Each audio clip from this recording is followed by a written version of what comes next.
a todos, de verdad muy complacido de poder presentar a ustedes este importante seminario de actualización sobre la Ley 2080 del año 2021 relacionado con la reforma al Código de Procedimientos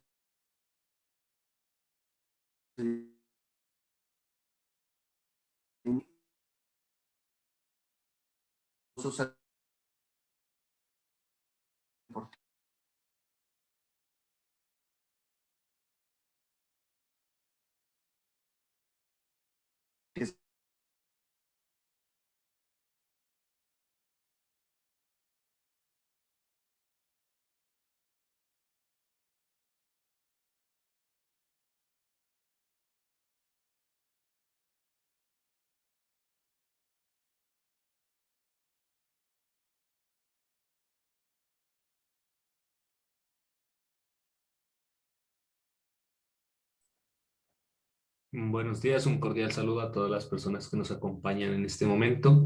Estamos experimentando fallas técnicas, entonces les rogamos que por favor nos colaboren con unos minutos para resolverlo. Muchas gracias.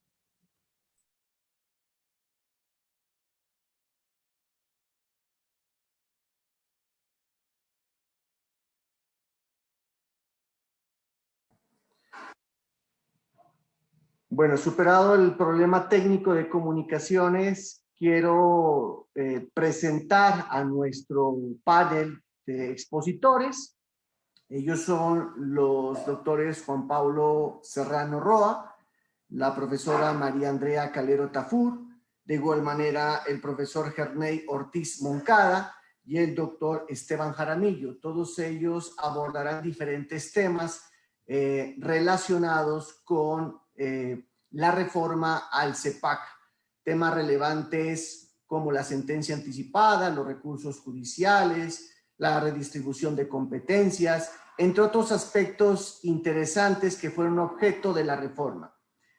Cada uno de los panelistas tendrá alrededor de 15 minutos para hacer una presentación inicial y posteriormente tendremos la ronda de preguntas. Nuestro primer panelista es el doctor Juan Pablo Serrano Roa, quien abordará el tema de los retos y avances de la reforma del CEPACA con ocasión de la Ley 2080 del año 2021. Se presentará entonces un panorama general y cuáles son los desafíos, los retos que tiene esta nueva legislación para adecuarse a las nuevas realidades nacionales. Bienvenido, doctor Juan Pablo Serrano Roa. Este auditorio es suyo. Doctor Cristian, muchísimas gracias por esta invitación. Muchas gracias a la Universidad de Nariño por este espacio tan importante que es la reforma a la Ley 1437-2011. Un saludo muy especial a los demás compañeros, al doctor Esteban Jaramillo, a la doctora María Andrea Calero, al doctor Ernei Ortiz. Bueno, sin más preámbulos, vamos a hablar sobre los avances y retos de la reforma a la Ley 1437-2011, que pues es, como bien lo mencionaba el doctor Cristian, es la Ley 2080-2021. Lo primero que hay que decir es que la reforma a la Ley 2080 de 2021 es un proyecto de ley que se presentó entre el Gobierno Nacional y el Consejo de Estado, ¿sí?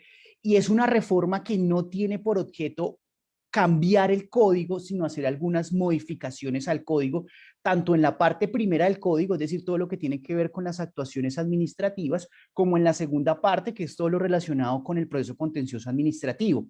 Digamos que frente a esta primera parte, ¿sí? Lo que pretende la reforma es, uno, fortalecer la utilización de las tecnologías de la información y las comunicaciones en las actuaciones administrativas. Utilizo la palabra fortalecer porque realmente la primera parte del código ya tiene unas disposiciones a través de las cuales se permite adelantar todas las actuaciones administrativas de manera virtual y las notificaciones hacerse de manera virtual. Sin embargo, con la reforma, como lo veremos, se crean algunas medidas adicionales que fortalecen el uso de las tecnologías en este tipo de situaciones jurídicas. También, frente a la primera parte, se modifican las normas del procedimiento sancionatorio fiscal, ¿sí? digamos, hay que ser claros que no se está modificando el procedimiento sancionatorio en su parte general, sino exclusivamente es el proceso sancionatorio fiscal, ¿sí? Proceso sancionatorio fiscal y no el proceso de responsabilidad fiscal, para tener esa claridad. Por otra parte, respecto a al primer libro del código, se modifica la extensión de jurisprudencia en la parte de la solicitud que se hace ante la autoridad administrativa, también se modifica la extensión de jurisprudencia, que es la segunda fase, que es la fase judicial ante el Consejo de Estado, como lo veremos más adelante. Respecto a la segunda parte del código, que es lo relacionado con el proceso contencioso administrativo, es donde está el mayor bloque de modificaciones. En primer lugar, la reforma tiene por objeto generar un equilibrio armónico de competencias de los jueces de la jurisdicción de lo contencioso administrativo. ¿Para qué efectos? Primero, uno, descongestionar el Consejo de Estado. Un estudio que hizo la Corporación de Excelencia de la Justicia y la rama judicial, sobre todo el estudio 2016 de la Corporación de Excelencia de la Justicia, señaló que los jueces más congestionados al interior de la jurisdicción de lo contencioso administrativo son los consejeros de Estado, son los despachos de los consejos de Estado, en una proporción mucho mayor a la de los jueces administrativos y los magistrados de tribunal. Y gran parte de esta congestión, ¿por qué se deriva? Pues porque muchos de las competencias están asignadas al Consejo o en única instancia o como juez de segunda instancia, y existe un número reducido de jueces para resolver todos estos procesos. Entonces, con la reforma lo que se hace es reducir el número de competencias del Consejo de Estado, tanto como juez de segunda instancia como juez de única instancia, ¿sí? Y también se bajan las competencias a los tribunales y a los jueces administrativos, despachos que son mucho más ágiles en la decisión de los procesos judiciales. Primero, los juzgados administrativos, porque son jueces unipersonales. Ustedes saben que un juez unipersonal pues se le facilita la toma de decisiones porque no está compuesto por salas. Segundo, porque está comprobado, estudios lo han dicho, que los procesos en los tribunales y en los juzgados se mueven mucho más rápido porque no tienen no tienen ese deber de generar jurisprudencia unificada. Entonces, hay mayor agilidad en los procesos judiciales, y eso también implica ¿qué? Una mayor cercanía del juez administrativo con la ciudadanía, porque ustedes saben que pues, los tribunales tienen, tanto los tribunales como los jueces tienen mayor cercanía con el territorio. También la reforma pretende fortalecer la función unificadora del Consejo de Estado para efectos de que la ley, o sea, ustedes como bien lo saben, la ley 1437 de 2011 es una ley que buscó o busca que el precedente judicial del Consejo de Estado, sobre todo las sentencias de unificación, sean de imperativo cumplimiento tanto para las autoridades administrativas como para los jueces. Sin embargo, en la reforma se evidencian que la ley tiene ciertas falencias que no permitían que el Consejo de Estado pudiera unificar bien su jurisprudencia, y se le dan nuevas medidas para efectos de que pueda cumplir con esta función. También la reforma establece diferentes medidas para efectos de agilizar el proceso y resolver divergencias interpretativas que se generaban en el ejercicio del proceso judicial, ¿sí? Entonces, por ejemplo, se crean medidas como para agilizar el proceso, como las sentencias anticipadas, acogiendo pues la sentencia anticipada que se creó en el decreto 806 con algunas modificaciones. También se aclara todo el trámite de cuáles son los autos apelables, cuáles autos son de sala y cuáles autos son de ponente, con lo cual pues se agiliza el proceso judicial y se aclaran normas del proceso judicial. Y finalmente se implementan las tecnologías de la información y las comunicaciones al interior del Consejo, al interior de los procesos contenciosos administrativos. Vuelvo, insisto, no es algo novedoso, pero sí es algo que se fortalece. Entonces voy a tratar de ser muy rápido en explicar en qué puntos precisos se ven estos cambios, y para darle continuidad al foro. Lo primero, frente al fortalecimiento de las TIC en las actuaciones administrativas, se modificó el artículo 5 para efectos de establecer que el artículo 5 del CEPACA regula lo relacionado con los derechos de los ciudadanos frente a las autoridades públicas, ¿sí? Y ¿qué dice el artículo 5? Y las modificaciones. Dice que los ciudadanos tendrán ciertos derechos frente a las autoridades públicas, y dentro de esto se crea un derecho a relacionarse con las autoridades por cualquier medio tecnológico disponible en la entidad o integrados en medios de acceso unificado. Se establece que el gobierno nacional podrá reglamentar para cuáles procedimientos el trámite y el uso de las TIC es obligatorio, porque no, digamos, aún se mantiene la regla que el ciudadano podrá utilizar las tecnologías de la información, es decir, aquí hay un principio de voluntariedad, ¿sí? Y también se indica que las notificaciones por medios electrónicos se harán a través de los servicios de notificaciones que tenga la autoridad pública para efectos de notificar los actos administrativos o las actuaciones que se generen al interior de un procedimiento administrativo. Se determina, esto ya existía, pero que cada autoridad administrativa va a tener una sede electrónica, pero se crea el concepto de portal único del Estado, que es una sede electrónica compartida, donde todas las sedes electrónicas de una u otra manera de las entidades públicas tienen que armonizarse y disponer todos sus servicios y procedimientos en este portal único del Estado. Esto digamos que de una u otra manera es una medida ambiciosa que va a obligar a todas las entidades públicas a ponerse a tono en todo lo que tiene que ver con el concepto de sede electrónica y con el concepto de expediente electrónico administrativo. Me parece a mí que es un gran reto y que va a generar la necesidad de que el gobierno nacional, sobre todo, apalanque a las entidades territoriales que de pronto no tienen acceso a este tipo de tecnologías y fortalecer y capacitar y generar incentivos para efectos de que esto se pueda lograr. Es ambicioso, pero creo que allá tenemos que llegar. Frente a las normas del procedimiento sancionatorio fiscal, se modifican las normas del decreto ley 403 de 2020 en cuanto al término para presentar descargos, en cuanto al término para la práctica de pruebas, en cuanto al término para efectos de decidir este procedimiento sancionatorio fiscal. Se regula lo relacionado con el recurso de reposición y apelación y queja, pero acá sí me quiero detener en algo. Se crea la facultad para que la Contraloría pueda suspender provisionalmente al investigado, ¿sí?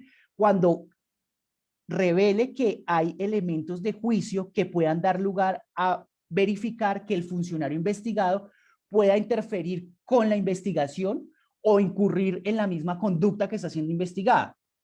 Aquí yo quisiera, digamos, frente a esta norma, me parece a mí que habría que analizarla desde la perspectiva de la convencionalidad, de la convención americana, porque, digamos, por servidor público, yo tengo que entender el servidor público que también es elegido popularmente, es decir, por voto popular, y lo cual nos pone en la misma situación de la Procuraduría quitando derechos políticos, acá nos ponen la Contraloría suspendiendo derechos políticos, lo cual pues va a generar controversia porque acuérdense ustedes que el criterio de la Comisión Americana de Derechos Humanos es que las autoridades judiciales son las únicas que pueden quitar derechos o suspender derechos políticos y no las autoridades administrativas, como lo está promoviendo en este caso la reforma. Y también se crea el concepto del control automático de legalidad frente a los fallos con responsabilidad fiscal. Ese control es automático e integral respecto de todo el acto administrativo, ¿sí? Dependiendo de la autoridad de la Contraloría que lo expida, será de conocimiento o del Consejo de Estado o de los tribunales administrativos. Ahora bien, frente a la extensión de jurisprudencia, la extensión de jurisprudencia sufre unos cambios que digamos que uno, reafirman que solamente se pueden extender sentencias de unificación que reconocen derechos. ¿Esto por qué? En primer lugar, porque se establece como una causal de rechazo de la extensión de jurisprudencia por parte del Consejo de Estado cuando la sentencia de unificación no reconozca un derecho. Que esto era una discusión que existía sobre todo con la sección tercera, si se puede o no se puede extender jurisprudencia unificada al Consejo de Estado que no reconoce derechos. Me parece que ya con la reforma se hace esa claridad y se elimina una causal de rechazo, entre otros cambios que hay, respecto de la solicitud de extensión de jurisprudencia entre las autoridades administrativas, que es cuando la autoridad administrativa rechaza la solicitud porque considera que la sentencia de unificación interpretó inadecuadamente las normas para efectos de reconocer el derecho, lo cual pues digamos que eliminar esta causal reafirma desde mi perspectiva el artículo 10 del CEPACA que habla que las autoridades administrativas están sometidas a las normas constitucionales, legales, reglamentarias y a la interpretación que de estas haga el Consejo de Estado en las sentencias de unificación.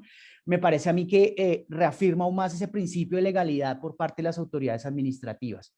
Ahora bien, las modificaciones respecto al proceso contencioso administrativo son aún más amplias, que es lo que les venía diciendo. En primer lugar, pues como les mencionaba, se genera un equilibrio armónico de competencia, entonces muchos asuntos que eran de conocimiento del Consejo de Estado en única instancia pasan a ser de primera instancia en los tribunales, lo cual me parece importante. ¿Por qué? Porque acuérdense ustedes que si hay primera instancia, la primera instancia es la que adelanta toda la actividad probatoria, lo cual es lo más engorroso en un proceso judicial, ¿sí? Y todo lo que tiene que ver con excepciones previas, todo el tema de las audiencias. Entonces me parece a mí que esta medida hace que el Consejo de Estado sea tribunal de segunda instancia para estos asuntos, y pues obviamente acá solamente tendría que resolver el recurso y excepcionalmente va a practicar pruebas. Algunos de estos asuntos son los que tienen que ver con nulidad de actos de certificación o registro, asuntos relativos a la propiedad industrial, todo lo relacionado con asuntos petroleros o mineros pasan a ser de conocimiento de los tribunales administrativos en primera instancia y en segunda instancia del Consejo de Estado.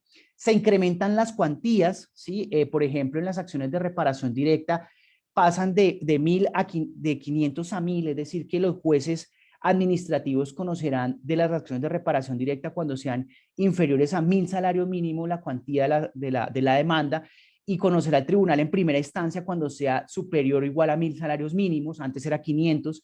En los asuntos de todo lo que tiene que ver con asuntos tributarios, de impuestos y contribuciones, la cuantía pasa de 100 a 500, y en los asuntos de nulidad y restablecimiento del derecho, la cuantía pasan de 300 a 500, con lo cual ustedes pueden notar que efectivamente la mayoría de asuntos van a ser de conocimiento de los jueces administrativos. Respecto al tema de los actos disciplinarios, de los actos administrativos de la Procuraduría disciplinarios, ¿sí? Se establece por regla general la doble instancia, ¿sí? Y la competencia no se va a determinar por el factor objetivo de cuantía, sino que se va a determinar por el tipo de sanción que se imponga, ¿sí? De esta manera, cuando se trata de destitución, separación absoluta del cargo o supresión con inhabilidad especial, en estos casos la competencia será de los tribunales en primera instancia. Es decir, si el acto administrativo está imponiendo este tipo de sanciones, va a ser del conocimiento de los tribunales en primera instancia. Cuando se trate de otro tipo de sanciones, ¿sí? Será de conocimiento de los jueces administrativos en primera instancia, siempre garantizando la doble instancia. También se crea la garantía de doble conformidad cuando se demanden actos administrativos sancionatorios disciplinarios que se emiten en contra del vicepresidente, de la vicepresidenta o el vicepresidente de la República o los congresistas, ¿sí? Que será de conocimiento de la sección segunda en primera instancia, y en segunda instancia, si se confirma la sanción disciplinaria, será de conocimiento de la Sala Pleno Contencioso Administrativo. Se elimina la cuantía en los procesos laborales, es decir, que para efecto ya no va a ser por regla general el conocimiento de todas las controversias laborales, contencioso administrativas, de conocimiento en primera instancia de los jueces administrativos y de segunda instancia de los tribunales. En las acciones de grupo, acuérdense ustedes que antes operaba el factor subjetivo de competencia, que es que había que mirar la naturaleza jurídica de la entidad pública demandada, si se trata de una entidad del orden territorial o nacional. Ahorita lo que va a tenerse en cuenta es la cuantía. Entonces, en ese sentido, lo que se establece es que cuando sea una acción de grupo por acciones, omisiones o operaciones administrativas, es decir, responsabilidad extracontractual del Estado, si es igual o superior a 1000 salarios mínimos, conocerá en primera instancia el tribunal. Si es inferior a esta cuantía, el juez administrativo. Cuando se trate de acciones de grupo contra actos administrativos, si es igual o superior a 500 salarios mínimos, conocerá el tribunal en primera instancia. Si es inferior a esta cuantía, conocerá los jueces administrativos en primera instancia, lo cual me parece muy conveniente. ¿Por qué? Porque la mayoría de estos asuntos eran casi siempre de conocimiento de los tribunales administrativos, porque siempre había una entidad pública del orden nacional de por medio en la demanda, lo cual obligaba a que conociera el tribunal administrativo en primera instancia en la mayoría de los casos. También se fortalece la función unificadora del Consejo de Estado, se crea el concepto de autos de unificación de jurisprudencia, los cuales pues son realmente de vital importancia, porque hay asuntos donde el Consejo de Estado no puede unificar sus criterios en las sentencias de unificación, sino que tiene que ser a través de autos. Se crea una nueva causal de unificación de jurisprudencia, que es que el Consejo de Estado podrá sentar o unificar jurisprudencia para efectos de precisar su alcance o resolver las divergencias en su interpretación y aplicación. Es decir, que cuando el Consejo de Estado evidencie que de pronto su misma jurisprudencia unificada está siendo indebidamente interpretada, o de pronto hace falta aclararla, puede utilizar esta causal para efectos de emitir sentencias de unificación, y se establece la creación de un mecanismo electrónico al interior del Consejo de Estado, que le comunicará tanto al Consejo de Estado como a la ciudadanía todos los asuntos que puedan dar lugar a unificación de jurisprudencia por su importancia jurídica, trascendencia económica o social, en fin. Y este mecanismo también le advierte al Consejo de Estado qué asuntos deberá unificar. Ahora bien, frente al tema de medidas de agilización del proceso y aclaración del procedimiento, ¿sí? Se establece como requisito imperante la indicación del canal digital, tanto en la demanda como en la contestación de la demanda en el contencioso administrativo, ¿sí? Esto era optativo, ya es imperativo, y además indica que previamente a haberse demandado, deberá la parte demandante enviar los anexos electrónicamente a la contraparte, lo cual pues agiliza el proceso judicial. Se eliminan el término de los 25 días de traslado para efectos de que estos términos de 25 días que antes se le daban a las entidades públicas, sobre todo que en la mayoría de los casos ellas son las demandadas en el contencioso administrativo, se quitan estos 25 días porque pues ya la entidad pública va a tener acceso a los anexos antes de la admisión de la demanda, lo cual me parece a mí que agiliza el proceso. Todo el trámite de las excepciones previas se va a dar antes de la audiencia inicial, con el fin de agilizar la audiencia inicial, que muchas veces se suspendía la audiencia inicial para practicar pruebas. Ahorita sí se tienen que resolver las excepciones previas antes de la audiencia inicial, como lo disponía ya el 806, y si hay lugar a practicar pruebas, el juez las decreta en el auto que cita la audiencia inicial. Entonces, con lo cual se evita que se suspenda la audiencia inicial para la práctica de pruebas para efectos de acreditar la configuración de una sección previa. Como ahorita como lo verán con el doctor Erney, se acoge la sentencia anticipada en los términos que lo establece el decreto 806 con algunas modificaciones, ¿sí? Que se puede dictar sentencia anticipada cuando son asuntos de puro derecho, cuando no haya pruebas de practicar, cuando estén acreditadas las secciones mixtas o cuando las partes lo soliciten de común acuerdo o cuando en caso de allanamiento o transacción. En estas situaciones el juez puede dictar sentencia anticipada, medida que obviamente va a agilizar en los procesos y va a descongestionar los procesos. En cuanto a los recursos ordinarios, que lo verán ustedes con la doctora María Andrea Calero, se modifican los recursos de reposición, súplica, apelación y queja. Los recursos se regulan de forma similar a como está regulado en el Código General del Proceso. Se establece que el recurso de reposición procede contra todos los autos y se puede interponer subsidiariamente el recurso de apelación y súplica. Se modifican las providencias apelables y se aclara cuáles providencias son apelables, cuáles no, e inclusive hay un artículo nuevo que establece cuáles son los autos que no son susceptibles de recurso, lo cual me parece a mí valioso para el ejercicio de la actividad judicial. Como medida para efectos de descongestionar la jurisdicción de lo contencioso, se establece que la Sala de Consulta y Servicio Civil del Consejo de Estado podrá pronunciarse sobre los asuntos sobre las controversias que surjan entre entidades públicas, ¿sí? Cuando se demanda una entidad pública contra otra entidad pública, tanto para precaver el litigio como para poner fin a los existentes, que existía esa duda si podía hacerlo respecto a procesos ya iniciados. Entonces, ese puede emitir un concepto que no es vinculante, pero que va a tener por finalidad terminar el proceso judicial que ya se ha iniciado o que se va a iniciar, lo cual es bien curioso que entre entidades públicas se hayan litigios porque pues es el mismo patrimonio del Estado, lo cual pues me parece a mí que de una u otra manera va a permitir una descongestión del contencioso administrativo en materia de acciones contenciosas entre entidades públicas. Y finalmente, frente al tema de las TIPs, en el proceso contencioso administrativo se establece que se utilizarán las TIP en todo el proceso judicial, como lo verán con el doctor Esteban, lo cual pues de una u otra manera nos pone a tono con el decreto 806 y nos permitirá que todas las audiencias, diligencias se adelanten de manera virtual. Yo quisiera, esto digamos es como los alcances de la reforma, ya para cerrar, porque ya se me terminó el tiempo. Frente a los retos, yo creo que es muy importante que se aplique el último artículo de la reforma que regula todo lo relacionado con la implementación de la reforma. ¿Por qué? La reforma va a funcionar siempre y cuando ocurra lo siguiente. Primero, que efectivamente el Consejo de Estado se dedique a unificar jurisprudencia. Si logramos que el Consejo de Estado se dedique a unificar jurisprudencia, va a haber un mayor número de precedentes y el juez de inferior jerarquía, en este caso los tribunales y jueces administrativos, pues tendrán que hacer un menor esfuerzo al momento de resolver los procesos judiciales. pero además esto permitirá que las autoridades administrativas puedan conocer cuál es el precedente del Consejo de Estado y resolver con mayor agilidad los procedimientos administrativos y evitar un número de demandas contencioso-administrativas. Creo que esto también va a agilizar el proceso de extensión de jurisprudencia. Entre mayor sentencias de unificación haya, mayores van a ser las solicitudes de extensión de jurisprudencia y va a haber un menor número de demandas ante el contencioso administrativo. También creo que la reforma va a funcionar siempre y cuando se creen los despachos judiciales, sobre todo en juzgados administrativos y en tribunales, porque esos son los que van a conocer de un mayor número de procesos judiciales, ¿sí? Si no se da esto, si no se da la creación de estos despachos, pues lo que vamos a hacer es lo siguiente, que la congestión que está en el Consejo de Estado pase entonces a los tribunales y a los jueces administrativos.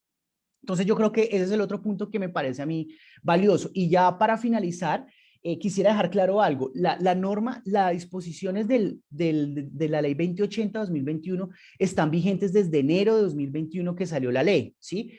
Todas las disposiciones, excepto lo relacionado con competencias, ¿sí? En todo lo que las modificaciones de competencias comienzan a regir a partir de enero del 2022, haciendo la claridad que no es que los expedientes del Consejo de Estado que ya tienen conocimiento bajen a los tribunales y los tribunales a los juzgados, sino que el Consejo de Estado tiene que terminar esos procesos, los tribunales, los procesos que le han sido asignados, pero ya a partir del año siguiente ya está la modificación de las competencias y obviamente le llegará un mayor número de procesos a los juzgados y a los tribunales. Este es como un panorama general de la reforma, de los retos y los alcances. Muchísimas gracias, doctor Cristian. Muchísimas gracias a todos los panelistas.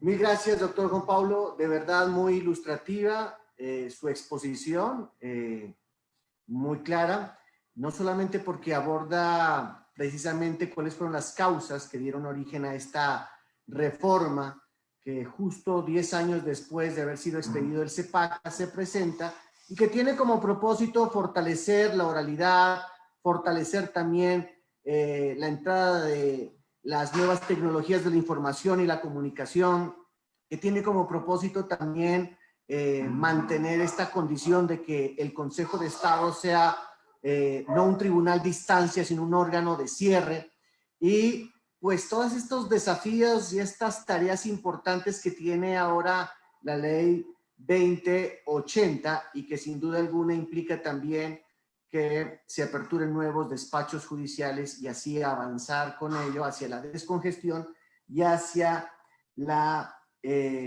hacia el litigio en línea y hacia la efectivización de una administración de justicia más eficaz, más pronta, más oportuna.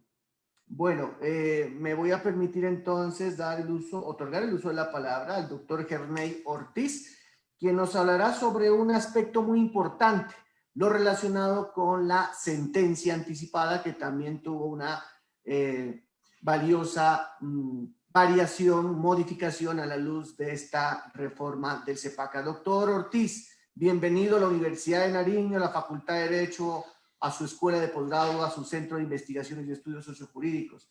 Coméntenos entonces cuáles han sido esos cambios, esas transformaciones en tema de la sentencia anticipada en el proceso contencioso administrativo. Bienvenido y muy buenos días. Muchas gracias, doctor Cristian. Muy buenos días para usted. Buenos días nuevamente al doctor Juan Pablo, a la doctora María Andrea Calero, quienes participan hoy también en este evento como panelistas, como expositores. Muchas gracias a la universidad por la invitación. Siempre hemos considerado muy importante estos espacios donde podemos hacer socialización y debate sobre los aspectos en este caso, la reforma a la ley 1437 del año 2011, materializada con la ley 2080 y en la cual pudimos tener la oportunidad de participar en todo el proceso de formación del anteproyecto y en el trámite del proyecto de ley. En este escenario me correspondió revisar los aspectos o los cambios principales en materia de sentencia anticipada. Pues por la brevedad del tiempo vamos a tocar someramente esos cambios, pero hacer hincapié en algunos aspectos específicos sobre la materia. Voy a hacer inicialmente, digamos, una ambientación sobre lo que existía y el trámite que se daba en los procesos contenciosos administrativos con el anterior código, la reforma que introdujo la ley 1437 de 2011, y previo a ello la modificación que hizo la ley 1395 del año 2010, lo que sucedió el año pasado con el decreto 806 del año 2020 y lo que finalmente plasma la ley 2080 del año 2021. Hay que tener en cuenta, en primer lugar, que la jurisdicción de lo contencioso administrativo tramita múltiples procesos a través de diversos procedimientos o múltiples, digamos, pretensiones a través del derecho de acción y que tienen diversos procedimientos. Hay un procedimiento ordinario general para la mayoría de los trámites que se surten ante la jurisdicción, y hay unos trámites especiales para ciertos tipos de asuntos como nulidad por inconstitucionalidad, control de legalidad automático, control de validez de acuerdos, proceso electoral, proceso ejecutivo, etc. Sin embargo, se ha podido detallar que en algunos de esos procesos no es necesario dar un amplio debate probatorio y agotar todas unas etapas o fases previstas dentro del proceso ordinario que se aplica para muchos de ellos. Valga decir, en un proceso de nulidad simple, donde lo que se está buscando es que se anule un acto administrativo, una decisión administrativa que es contraria a la Constitución o a la ley, pues no requiere de mayores pruebas más allá de demostrar la existencia del acto administrativo con sus antecedentes, que es la primera fase, la primera etapa del proceso, y luego verificar los argumentos de la nulidad del acto con la norma que se está invocando como vulnerada para poder definir en sentencia de fondo cuál es la posición que se va a adoptar frente a ese derecho de acción que se ejerció, si se anula el acto administrativo o no se anula el acto administrativo. Pero hay otros casos donde efectivamente el debate probatorio es mucho mayor y obviamente se requiere agotar todas unas etapas de contradicción, de aportación de la prueba, de práctica de la prueba, para poder definir en últimas y luego de escuchar en alegatos a las partes cuál es la decisión del caso que se somete a estudio. A raíz de eso, debemos tener en cuenta, en primer lugar, que con la vigencia del decreto 01 del 84, pues teníamos un proceso eminentemente escrito, y ese proceso eminentemente escrito tenía unas etapas básicas, que era la de la introducción de la demanda, su admisión y contestación y formación de la litis, a través de la comparecencia de quien era demandado o de quienes eran vinculados. Posteriormente había una etapa de decreto y práctica de pruebas, luego alegaciones y finalmente se dictaba un fallo. No había posibilidad de ninguna manera de resolver excepciones previas, no estaban contempladas en ese momento dentro de nuestro ordenamiento, y cualquier decisión que fuera relativa al proceso, ya fuera por una decisión de una excepción previa, de una excepción que se propusiera en ese momento, o porque se encontrara una ineptitud de la demanda, pues siempre se difería para el fondo del asunto, y fue uno de los grandes problemas que quiso solucionar la ley 1437 del año 2011. Entonces, ¿qué se hizo antes incluso de la ley 1437? Pues entró en vigencia la ley 1395 del año 2010. Esta ley 1395 lo que nos dijo en el artículo 66, que agregó o adicionó un artículo 211A al decreto 01 del 84, fue que una vez vencido el término de fijación en lista, que era el momento para que se presentara la contestación de la demanda por parte del demandado y los vinculados al proceso, y que en esos procesos no se requiriera práctica de pruebas, pues el juez citaría a las partes a una audiencia. En esa audiencia le solicitaba que se pronunciaran frente a los aspectos de hecho y derecho que consideraran indispensables para decidir, una especie de traslado de alegatos o aclaración de situaciones en relación con el asunto, y en esa audiencia se dictaba sentencia. Eso fue una forma anticipada de terminar todo este tipo de procesos, porque recordemos además que en la jurisdicción se tramitan una serie de asuntos que son repetitivos en algunos casos, digamos en temas laborales, algunas veces en temas tributarios, donde ya la posición ha sido reiterada frente a un tema específico, y existieron muchas demandas al tiempo, o existen demandas que permanecen solicitando la misma situación. En últimas, no hay mayor debate que el debate jurídico sobre el aspecto puesto de presente al juez para que tome una decisión del caso, y no se encuentra un debate probatorio propiamente dicho, porque la entidad acepta los hechos o incluso aporta los documentos que confirman los hechos dados por el demandante o presentados por el demandante al momento de formular la respectiva demanda. Entonces, esa fue una primera aproximación a una especie de sentencia anticipada entendida como una forma de terminación abreviada del proceso, en la cual no se surten todas las etapas que estaban previstas inicialmente para culminar el proceso con una decisión de fondo, sino que se abrevia el trámite a efectos de poder tomar una decisión definitiva, impartir justicia y satisfacer el derecho de acción del ciudadano. Posteriormente, con la ley 1437 del año 2011, ¿qué sucede?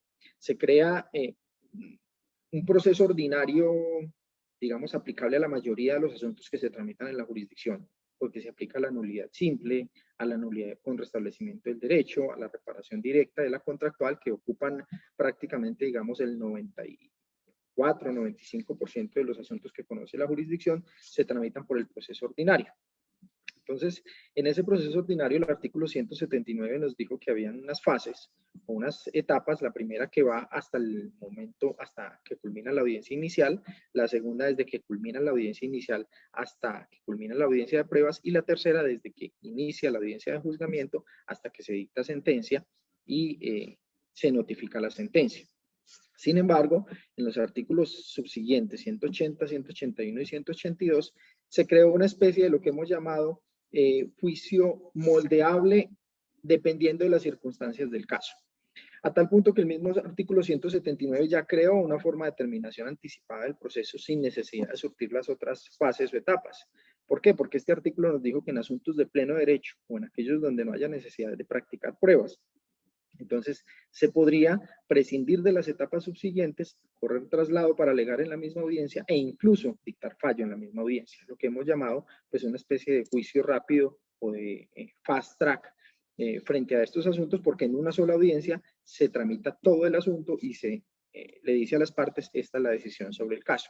Digamos que eso tuvo diferentes alternativas en la medida en que los jueces, en vista de la inexistencia de audiencias, de disponibilidad de tiempo para agendar las diligencias, en muchas ocasiones lo que hicieron fue en esa misma audiencia correr traslado para alegar por escrito y posteriormente dictar sentencia por escrito. También prevé la ley un juicio intermedio, que es el juicio que va hasta la audiencia de pruebas, es decir, se tramita la audiencia inicial, hay que practicar unas pruebas, citamos a una posterior audiencia de pruebas y en esa audiencia de pruebas el juez puede prescindir de la audiencia de alegaciones y juzgamiento, correr traslado por escrito y dictar sentencia por escrito. Y por último, existe un proceso que hemos llamado un juicio pleno o proceso pleno, que es el que contempla las tres etapas separadas, una audiencia inicial, una audiencia de pruebas y una audiencia de alegaciones y juzgamiento, aunque esta última audiencia pues no ha sido de mucho uso dentro de la jurisdicción de lo contencioso administrativo. Dentro de ese juicio que se presentaba, era que todas las excepciones, tanto previas como las que denomina mixtas la jurisdicción, caducidad, prescripción, transacción, conciliación, falta de legitimación en la causa, se decidían dentro de la misma audiencia inicial. Es decir, así yo observara que una de las excepciones que se habían propuesto de caducidad iba a prosperar, debía esperar hasta la audiencia inicial para poder resolverla. ¿Qué sucedió? Con la reforma al decreto 800, dada por el decreto 806 del año 2020, ya se previó la posibilidad de que tanto las excepciones previas como las mixtas se podían resolver antes de audiencia. Entonces, a partir del año anterior, hemos visto cómo en los procesos, en muchos de los casos, lo que se hace es dictar un auto previo donde se resuelven las excepciones previas propuestas. Si hay mixtas, se resuelven las mixtas en algunos casos, y si no, se difieren para la sentencia de fondo y de una vez se corre traslado para alegar porque se prescinde de la realización de la audiencia inicial. Y además, esa reforma nos trajo la sentencia anticipada. Aquí hay que hacer una claridad y es que no es que el decreto 806 del año 2020 haya, digamos, traído la sentencia anticipada porque se ocurrió en ese momento, de un momento a otro, que la sentencia anticipada podría aplicar en contencioso administrativo. No, el decreto 806, si nosotros observamos la Gaceta 345 del Congreso, del 13 de junio de 2020, cuando ya estaba la ponencia para tercer debate, o para segundo debate, si no estoy mal, del proyecto de reforma a la ley 1437, ya contenía la propuesta de sentencia anticipada. Y si vemos exactamente el decreto 806 del año 2020, pues es precisamente el texto que ya se estaba tramitando en el Congreso sobre sentencia anticipada. ¿Qué quiso el gobierno nacional aquí? Por las medidas de emergencia, adoptar anticipadamente esa disposición que ya se venía tramitando en el Congreso de la República. ¿Qué causales nos trajo esa sentencia anticipada con el decreto 806 del año 2020? Pues en el orden, digamos, cronológico, podríamos decir la causal de allanamiento, cuando el demandado no se opone a las pretensiones, acepta todos los hechos, acepta toda la situación jurídica discutida y simplemente el juez, al ver el allanamiento, pues podrá dictar sentencia, disposición que ya estaba consagrada en el artículo 176 del CEPAC. Además, señaló que antes de audiencia inicial, previo a traslado para alegatos en asuntos de pleno derecho o sin pruebas por practicar, se podría dictar sentencia anticipada, que era lo que se venía practicando por parte de los jueces a partir de la expedición del decreto 806 en el mes de junio del año 2020. También nos señaló que en la segunda etapa del proceso, es decir, en la audiencia inicial, se podían resolver como sentencia anticipada las excepciones mixtas, es decir, caducidad, transacción, conciliación, cosa juzgada, prescripción extintiva, falta de legitimación en la causa, se podían resolver en ese caso sin traslado para alegatos dentro de la misma audiencia inicial como sentencia anticipada. ¿Cuál es la variación? Con la ley 1437 se resolvían como auto dentro de la audiencia inicial. ¿Qué nos trae la reforma? Nos dice, si usted ya está en la audiencia inicial, dicte sentencia anticipada con base en esas causales. Pero, digamos, había una situación un poco compleja y es que nos dijo, antes de sentencia inicial, usted resuelva esas excepciones mixtas por auto. Entonces había como una discordancia porque, ¿cómo así que antes de audiencia inicial, bajo una misma causal o bajo una misma excepción, yo dicto un auto terminando el proceso, pero si ya estoy en la audiencia inicial, lo que dicto es sentencia anticipada? Había algo allí que no cuadraba frente a esa redacción que se hizo en el decreto 806. Y también trajo otra posibilidad en cualquier parte del proceso por solicitud de las partes, sentencia anticipada. Entonces aquí hay que tener claro, el decreto 806 tomó la redacción que había frente a sentencia anticipada de lo que ya se estaba tramitando en el Congreso. No así lo de las excepciones previas y mixtas, porque sí hubo una variación frente a lo que dijo el decreto 806 con lo que ya también se estaba tramitando en el proyecto de ley, que traía expresamente la resolución de las excepciones en la misma forma dispuesta por el Código General del Proceso, es decir, antes de la audiencia inicial. En la exposición de motivos, cuando vemos la exposición del motivo del proyecto, pues lo que se dice es que la necesidad es de implementar la sentencia anticipada, la figura de sentencia anticipada, o por lo menos dejarla expresamente consagrada en la ley en nuestra jurisdicción, porque existían discusiones, y lo podemos ver con los doctrinantes cuando salió la ley 1437, de si era viable o no en esta jurisdicción emitir sentencia anticipada, de si era viable o no que las partes de común acuerdo solicitaran la expedición de una sentencia anticipada. Entonces, para acabar con esa discusión, el legislador lo que quiso fue implementar la figura de la sentencia anticipada ya en el texto de la ley y además, dice el texto de la exposición de motivos, en el cual tuvimos la posibilidad de participar, se trajeron unas correcciones o adiciones o, digamos, indicaciones adicionales que no estaban previstas en la figura de la sentencia anticipada del Código General del Proceso. ¿De dónde surgen estas situaciones? Pues de escuchar los comentarios de los doctrinantes en relación con las falencias que se presentaban de la aplicación de la figura de la sentencia anticipada en el Código General del Proceso. En efecto, si ustedes ven el Código General del Proceso, la figura de la sentencia anticipada regulada en el artículo 278 es muy sencilla. Simplemente nos dice que en cualquier estado del proceso el juez deberá dictar sentencia anticipada total o parcial en los siguientes eventos y nos trae tres causales. La primera, cuando las partes o apoderados de común acuerdo lo soliciten por iniciativa propia o por sugerencia del juez. Segundo, cuando no hubiere pruebas por practicar. Y tercero, cuando se encuentre probada la cosa juzgada, la compensación, la prescripción, la extinción, la prescripción extintiva y la carencia de legitimación en la causa. No decía más y generaba ello muchas dudas y falencias frente a la sentencia anticipada que fueron, digamos, criticadas por la doctrina y analizadas en algunos casos por la jurisprudencia. ¿Qué hace el proyecto de ley que finalmente termina con la ley 2080? Pues regular las causales de sentencia anticipada en nuestro código en varias fases o etapas del proceso, pero además aclarar varias de esas inquietudes que se habían formulado frente a la aplicación de la sentencia anticipada en el Código General del Proceso. Así entonces es como nace el artículo 182 de la Ley 1437-2011, introducido por la ley 2080 del año 2021. Entonces, con la nueva disposición que tenemos, hay posibilidad de sentencia anticipada antes de audiencia inicial. Segundo, hay posibilidad de sentencia anticipada en cualquier estado del proceso. Y tercero, pues hay posibilidad de terminación anticipada ya prevista en las normas vigentes del CEPAC. Y lo vamos a ver. Entonces, ¿qué tenemos que tener en cuenta? Para poder dictar sentencia anticipada debemos tener en cuenta, primero, que no hayan excepciones previas para resolver, es decir, que no se hayan propuesto o que si se propusieron ya se hayan resuelto y se hayan negado. Segundo, que estén cumplidos todos los requisitos de procedibilidad, porque de no ser así, pues habrá que terminar el proceso por no cumplimiento de los requisitos de procedibilidad.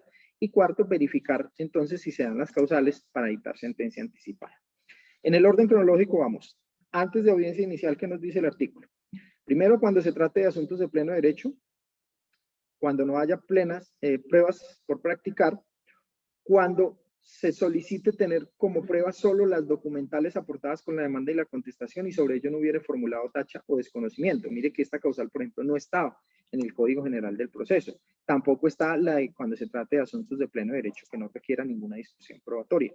Y además nos dice aquí que cuando las pruebas solicitadas por las partes sean impertinentes, inconducentes o inútiles. Es decir, aplicamos las reglas para el decreto de pruebas, verificamos que efectivamente no hay lugar al decreto de esas pruebas y allí habrá lugar entonces a dictar sentencia anticipada porque no hay necesidad de agotar ninguna de las etapas adicionales del proceso. En ese caso entonces el juez, ¿qué hace? Se pronuncia sobre las pruebas cuando se hayan solicitado, allí determina entonces que no son procedentes las pruebas y fijará el litigio, porque esto fue algo que adicionó el trámite legislativo, es fija el litigio u objeto de la controversia porque había una duda de qué pasaba entonces con la fijación del litigio, ya que con el decreto 806 bastaba simplemente resolver las excepciones, decir que no habían pruebas por practicar o negar las que se debían negar y se pasaba a traslado de alegatos. Entonces, ¿qué pasaba con la fijación del litigio, que es un punto muy importante en el trámite de los procesos? Pues se dijo entonces en la norma es fije el litigio o el objeto de la controversia y ahí sí a continuación corra traslado para alegar en la forma dispuesta en los artículos 181 del código y luego dicte sentencia por escrito. Y hay un trámite opcional que dice la reforma, dice, no obstante estar cumplidos todos estos presupuestos para dictar sentencia anticipada, es decir, que ya haya resuelto las excepciones o que no se hayan propuesto, que no hayan pruebas o que se hayan negado las pruebas, el juez puede, si lo estima pertinente, porque requiere aclarar alguna situación, alguna situación que no esté clara dentro del proceso y pues no haya forma de solucionarla unilateralmente por parte del juez, pues puede convocar a la audiencia inicial y dentro de la audiencia inicial surtir todas las etapas. Las etapas que pueden llegar incluso hasta el dictar sentencia dentro de la misma audiencia, previa aclaración de esos puntos que quería aclarar el juez. Es decir, se dejó opcional para que el juez pudiera agotar esa etapa. Frente a la posibilidad de dictar sentencia en audiencia inicial, esta no desaparece. La sentencia, digamos, anticipada que estaba consagrada en el código, no desaparece. Hay posibilidad de dictarla en audiencia inicial. Si llegamos a la audiencia inicial porque había una excepción que requería pruebas para resolver o porque había que solucionar un tema probatorio y, digamos, en la audiencia inicial desisten de la prueba, pues en la misma audiencia se puede dar traslado para alegar y dictar sentencia. Es decir, es una especie también de sentencia anticipada porque no cumplo las demás etapas del proceso. La segunda oportunidad para dictar sentencia anticipada o causal es en cualquier estado del proceso. Y en cualquier estado del proceso sucede por varias causales. Primero, porque lo soliciten de común acuerdo ambas partes. Es lo mismo que trae el Código General del Proceso, ya sea que sea por iniciativa de las mismas partes o por sugerencia del juez. Allí se puede solicitar, si es en audiencia, lo solicitan y se correrá traslado para alegar en audiencia. O lo pueden solicitar por escrito, allí presentan alegatos, pueden presentar alegatos y de todas formas se corre traslado al Ministerio Público y a los demás intervinientes. Si en el proceso intervienen litisconsortes necesarios, dice la norma, la petición debe realizarse conjuntamente con estos. El legislador puede rechazar esa solicitud de sentencia anticipada cuando advierta que hay algún fraude o colusión para defraudar a un tercero o al erario. Y además señaló algo que había indicado la crítica. ¿Qué pasa con aquellos asuntos que estaban pendientes de resolver o aquellas apelaciones por tramitar? La norma aquí ya lo aclara y dice, todos esos asuntos, recursos, peticiones pendientes por resolver, se entienden que han sido desistidos. Ahora bien, hay otra causal frente a cualquier estado del proceso. ¿Cuál es? Las excepciones mixtas, las que señalábamos ahora.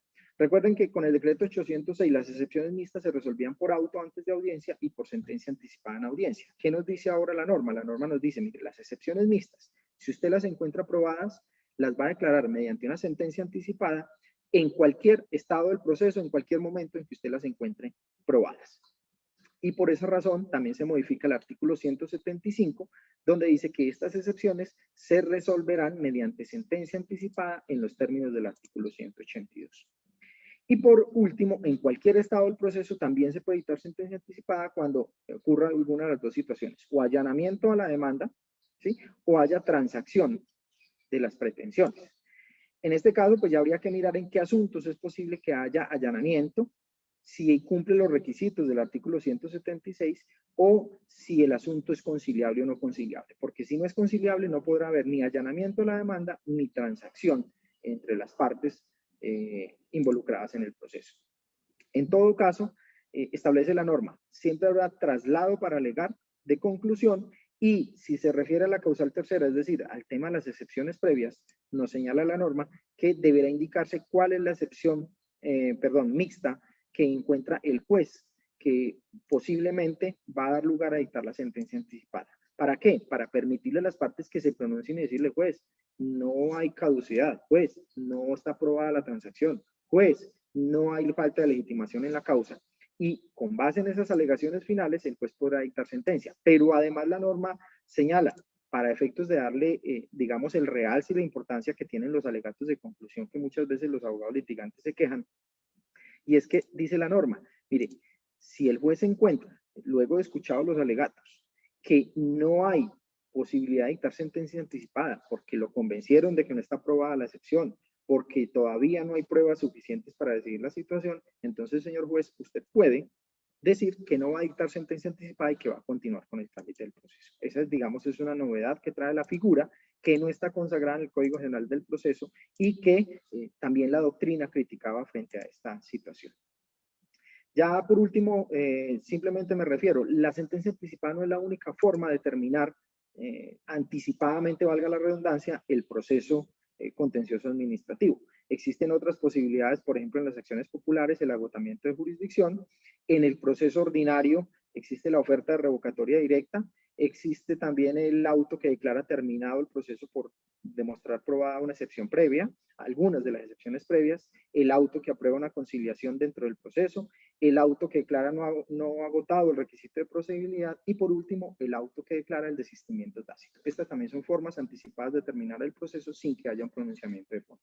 Creo que ahí he dejado el marco de la sentencia anticipada, doctor Cristian. Muchas gracias por su atención y por la atención de los participantes en el evento y aquí quedo dispuesto para preguntas al final. Muchas gracias, doctor Ortiz. Muy completa su exposición frente al alcance de esta institución de la sentencia anticipada.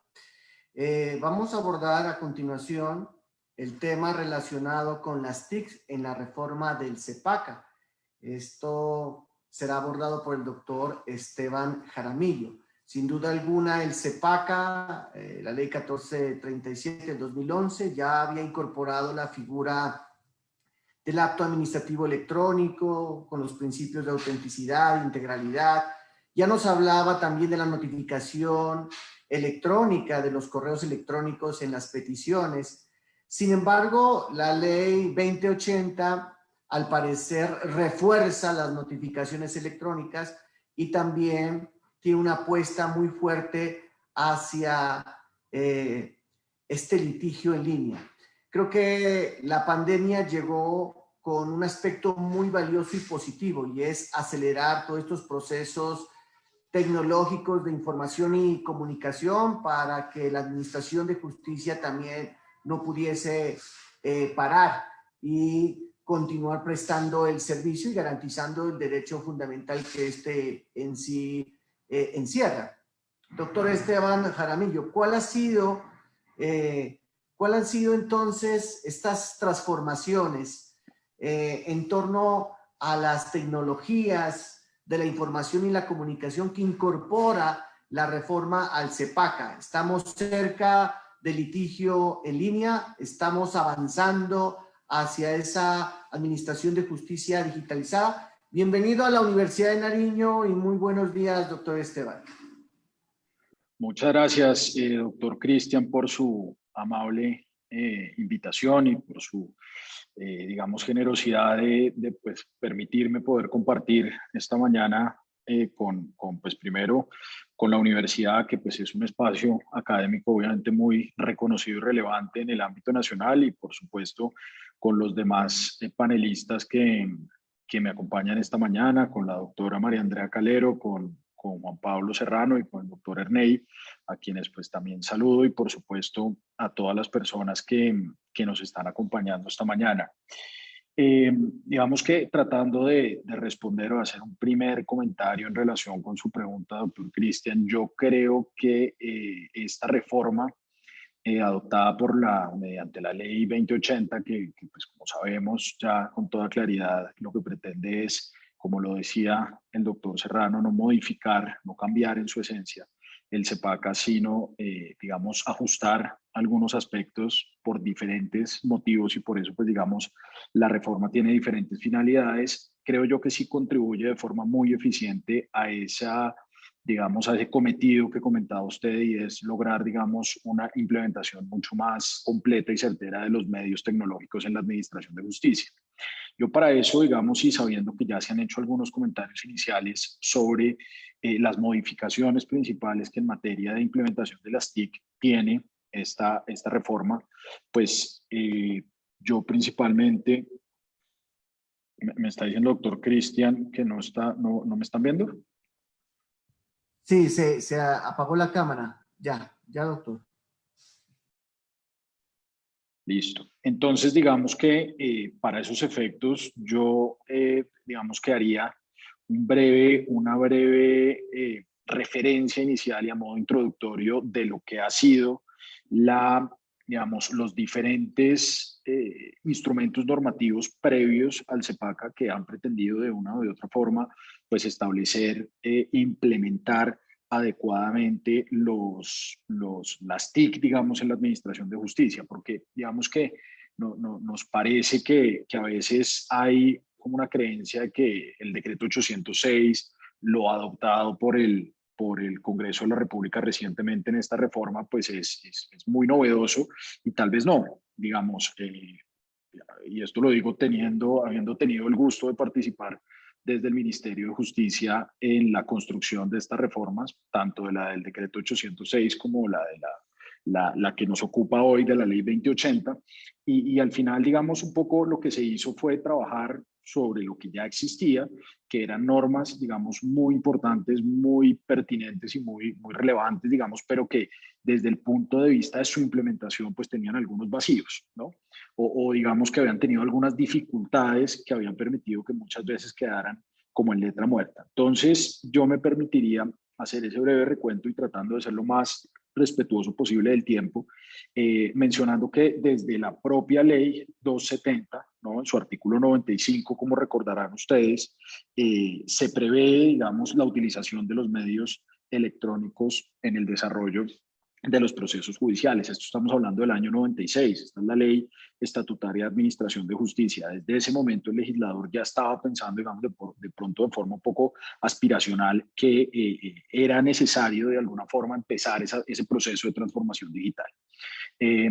Eso, digamos que pues creo que todos los que estamos acá y muchos de ustedes que tienen una experiencia muy marcada, sobre todo en el litigio, pues sabrán que la implementación de esa norma pues no fue la esperada en su momento, en ese momento, digamos, por la ley 270, y de alguna forma tuvo que ser complementada por normas posteriores, aunque uno entendería que un mandato de la ley estatutaria que regula la administración de justicia debería ser pues un mandato absolutamente claro para principalmente el Consejo Superior de la Judicatura como órgano de gobierno y administración de la rama judicial, pero por distintos motivos, digamos que fue necesario que normas posteriores entraran un poco a reforzar ese mandato, y así pues entonces ustedes pueden ver, haciendo este recuento de forma muy rápida, principalmente lo que hizo la ley 527 del año 99, que todos conocemos, digamos, comúnmente como la ley de comercio electrónico, pero que no regula solamente el comercio electrónico, que va mucho más allá, también regula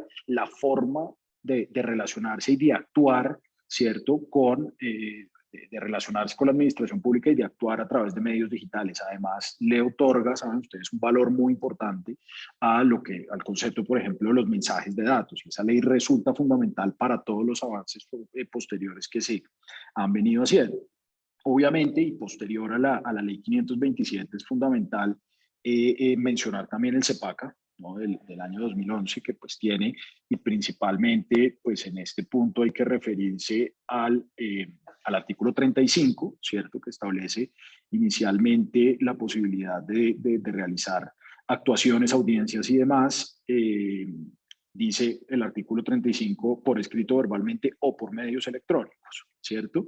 Y obviamente sujeta además eso posteriormente a la actuación por medios electrónicos cuando lo autoriza expresamente los códigos, la ley y demás. Entonces digamos que es un avance muy importante, como les digo, del año 2011 por el CEPACA, pero de alguna forma pues deja un poco la actuación por medios electrónicos como digamos, de forma optativa y también condicionada a otros supuestos que hace que en la práctica, digamos, no hubiera podido tener la aplicación que se hubiera esperado.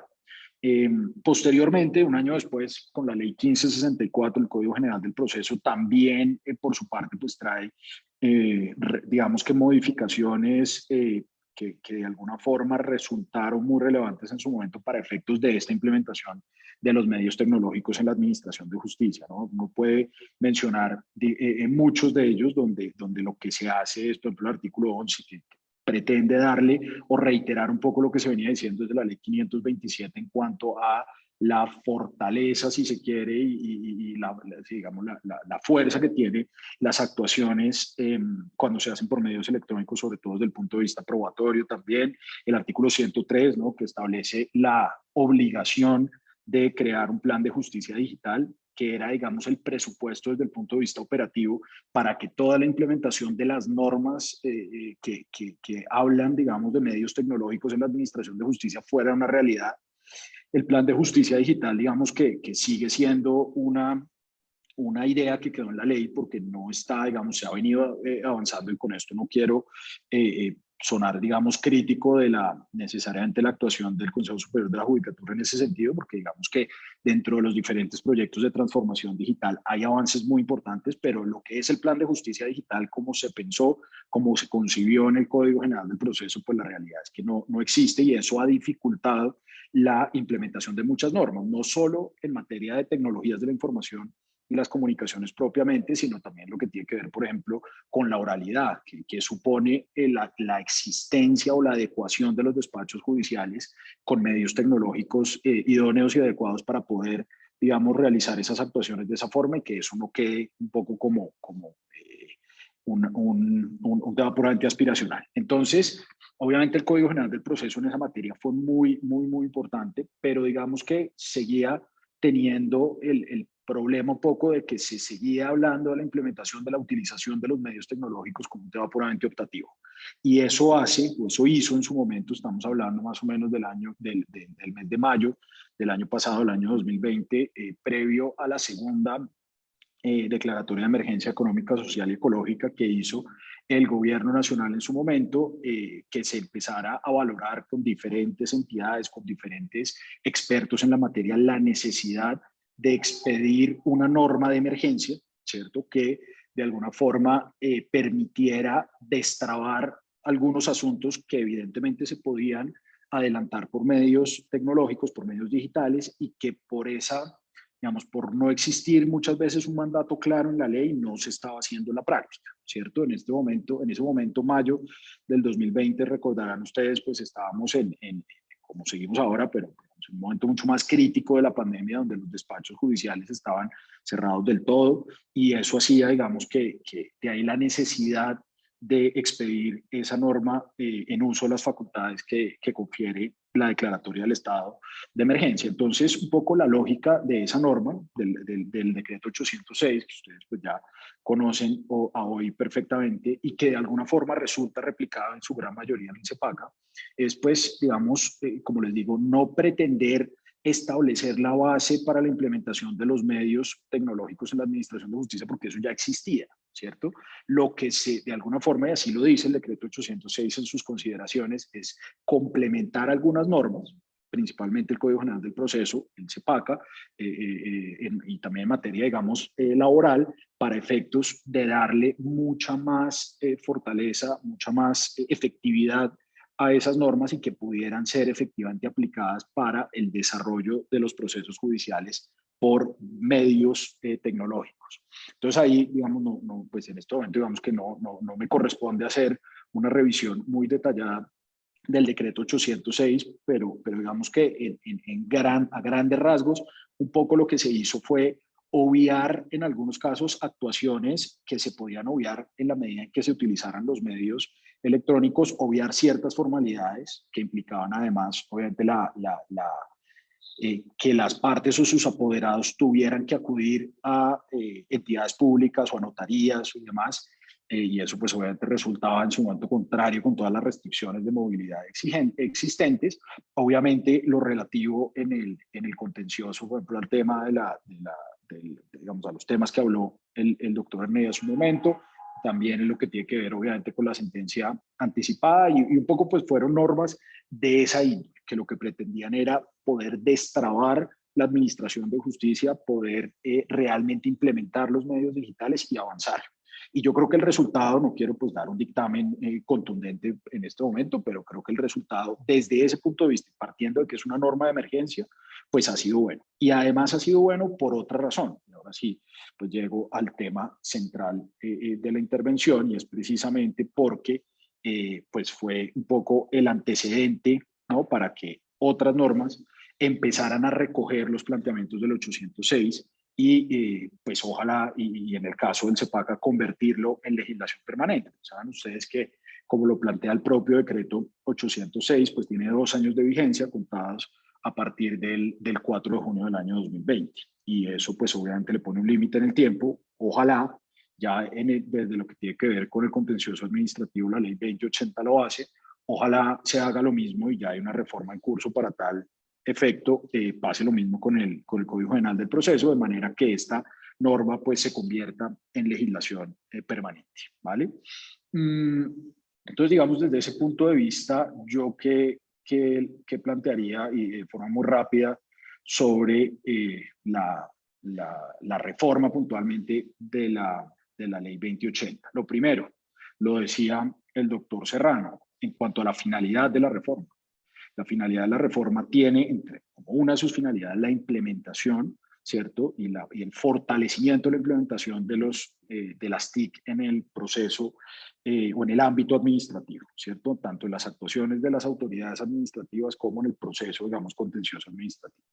Lo decía también el doctor Cristian, acá ya el CEPACA contaba con normas, digamos, en ese sentido, pero un poco lo que se hizo con la ley 2080 fue también reforzar ese carácter obligatorio, es decir, que casi que la regla general se vuelva la actuación por medios digitales y demás, y que salvo cuando eso no sea posible, pues, obviamente en prevalencia y en respeto absoluto del debido proceso, el derecho de defensa y demás, pues habrá que igual prever mecanismos que garanticen la actuación presencial o por medios físicos, digamos, en los casos que, como les digo, no se pueda utilizar esos medios virtuales. Y ahí, digamos, importante mencionar en el artículo 5 de la reforma, la reforma modifica el artículo 5 del CEPACA, que tiene que ver un poco con los derechos de los usuarios de los servicios de justicia y de la capacidad de acceder ante las entidades públicas, y ahí digamos que se establece claramente el derecho que se tiene de acceder por medios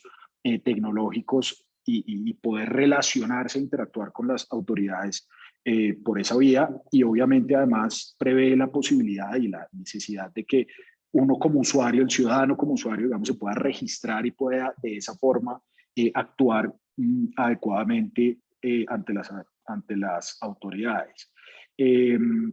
Igualmente me parece muy importante establece una regla de obligatoriedad de uso de los canales digitales cuando estos existan, es decir, cuando una entidad pública y un despacho judicial establece un canal digital, es para usarlo, ¿cierto? No simplemente para decir que lo hizo. Entonces, si hay un canal habilitado, hay que usarlo. Así que eso también, desde ese punto de vista de la obligatoriedad, es muy importante. Obviamente, refuerza todo el tema de notificación electrónica de los actos administrativos y dos cosas que son muy importantes, y es que, digamos, define el concepto un poco de expediente electrónico y de lo que se entiende por sede electrónica. Que esto es un tema del que se habla mucho, que es objeto incluso de instrumentos de política pública, donde muchas veces no queda claro cuando uno habla de expediente electrónico realmente de qué está hablando. Y acá lo que hace la norma es establecer, digamos, de forma clara digamos, las prestaciones y las características que debe tener digamos, efectivamente, un instrumento electrónico para considerarse como tal expediente electrónico. Y uno, digamos que otra de las modificaciones que es muy importante y es la reforma del artículo 186 del CEPACA, que a mi juicio es un poco el que recoge la columna vertebral de lo que era el artículo 806, ¿cierto? Porque básicamente, pues, todas las actuaciones que sean susceptibles de hacerlo, pues, digamos que se tendrán que hacer a través o utilizando las TIC, ¿cierto? Obviamente, y esto es muy importante, garantizando los principios de autenticidad, integridad, conservación y posterior consulta de conformidad con la ley, ¿cierto? Esto es obviamente un principio importante, y es que un poco la utilización de las tecnologías de la información no puede ir en contra de los derechos de los usuarios. Y garantizando estos principios es la forma realmente de lograr que esto se haga. En la misma línea, es muy importante y por eso, digamos, reitera un poco lo que viene diciendo el artículo 806, y es que, y esto creo que tiene que ver también con lo que ha dicho la Corte en relación con las notificaciones, por ejemplo, y es la necesidad de acusar recibo de ciertas comunicaciones, los deberes de las partes y sus apoderados de suministrar los datos de contacto, una regla que es fundamental y es también la obligación de enviar los memoriales que las partes presenten, digamos, y a través de sus apoderados, enviárselos a las otras partes del proceso. Esto, digamos, que agiliza mucho la actuación y obviamente es absolutamente cercano, tiene mucha relación con, obviamente, la buena fe procesal y demás, y obviamente el deber de colaboración que tienen las partes con el proceso. Y obviamente lo importante también, y es que también se refiere a la forma de hacer las notificaciones, la notificación personal, estableciendo que se debe hacer por mecanismos electrónicos, dejando un poco a salvo los casos en los cuales, tratándose de personas de derecho privado que no tengan inscrita, digamos, una dirección electrónica para efectos de notificaciones, cómo se debe hacer. Aclarando también los traslados en la misma, la notificación por estado, perdón, siguiendo un poco la regla del decreto 806, que debe hacerse por medios virtuales con inserción de la providencia, y la regla un poco automática de los traslados, evitando en la medida de lo posible la actuación del despacho judicial cuando no sea necesaria, cuando por ejemplo la parte ponga en conocimiento de las otras partes un escrito del que se debe dar traslado, pues entonces ahí un poco se obvia la actuación del despacho en ese sentido. Entonces, digamos, doctor Cristian, creo que me estoy pasando del tiempo un poquito. Quisiera simplemente cerrar con un comentario muy, muy breve, y es un poco en la misma línea que comentaba Juan Pablo Serrano, y en los retos que vienen en la materia. Obviamente, creo que esto es un avance significativo, gigantesco, pero obviamente hay que seguir impulsando y empujando la implementación. Esto, en la medida en que los despachos judiciales no cuenten con los mecanismos adecuados para implementarlo, digamos, y sería una lástima que quede poco como un saludo a la bandera y como letra muerta en el papel. Confiemos que no, hay un compromiso claro. Hace 3 o 4 días recibimos la gran noticia de la aprobación de vía COMPES del empréstito, inicialmente por $100 millones para la implementación del expediente digital, el proyecto que se viene adelantando con el Banco Interamericano de Desarrollo. Yo creo que hay un compromiso serio del gobierno nacional, de la rama judicial, de trabajar conjuntamente y lograr que ese concepto que, como les decía, está finalmente en la ley, a partir de la reforma del CEPAC, ese concepto de expediente electrónico, ojalá a partir de eso ya lo veamos como una realidad y como una realidad implementada en cada uno de los despachos judiciales. Mil gracias, doctor Cristian, nuevamente. Y nuevamente muchas gracias a los demás panelistas y a toda la audiencia que nos acompaña hoy.